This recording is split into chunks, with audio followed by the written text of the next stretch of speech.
Bonjour. Il y a quelques minutes à peine, notre premier ministre avait son point de presse journalier où il nous annonçait aujourd'hui qu'on vient de dépasser le cap des 1000 cas. Hier, il nous avait déjà annoncé que le Québec se mettait en pause. Je ne sais pas comment vous vous sentez. On voit que cette hausse des mesures, cette hausse des cas. Moi, la semaine dernière, je réalisais que je pouvais plus faire les choses de la même manière. Je tournais en rond, je me sentais empêché de faire toutes sortes de choses. J'ai l'impression que toutes les choses que je faisais d'une certaine manière, je ne pouvais plus les faire de cette manière-là.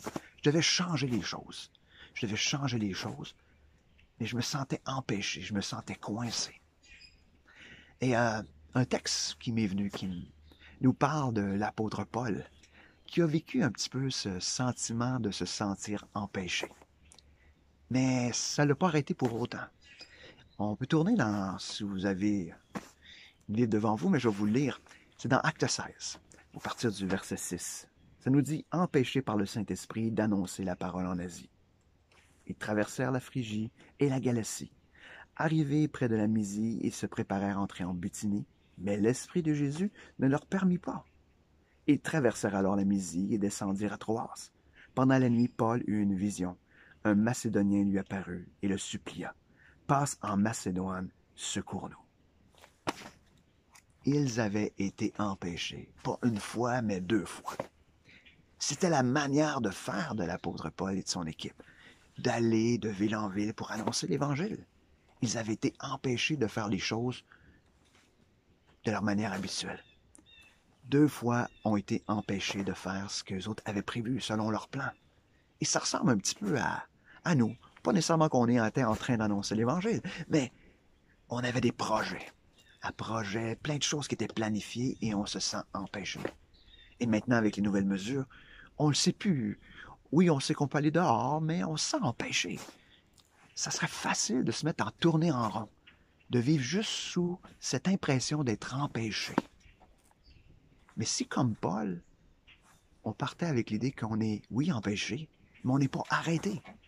Paul a fait les choses différemment. Paul a été à l'écoute de ce que Dieu voulait pour lui, dans la manière de faire. Il a dit, « Hey, va en Macédoine. Tu avais prévu tel plan d'aller en tel endroit, mais moi je te dis, va en Macédoine. » Alors si c'était un peu la même chose que Dieu nous demandait aujourd'hui, ne te considère pas arrêté. Oui, tu es empêché, mais tu n'es pas arrêté d'aller de l'avant, de faire des choses différemment. Qu'est-ce que tu peux faire différemment? T'aimes être avec les gens? Ben, va par vidéoconférence. Appelle les gens. Fais les choses différemment. Avant, tu n'avais pas le temps de lire les Écritures, peut-être. Là, tu as le temps. Avant, tu aurais voulu étudier un texte de la Bible, puis tu n'avais pas le temps. Mais là, tu as le temps. Tu as le temps, maintenant, de faire les choses différemment. Tu n'as pas le temps pour juste être là en train de t'écraser sur ton divan puis rien faire. Mais tu as du temps maintenant pour faire les choses différemment, en suivant ce que Dieu te demande.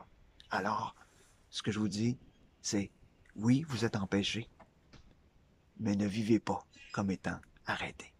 Bonne journée.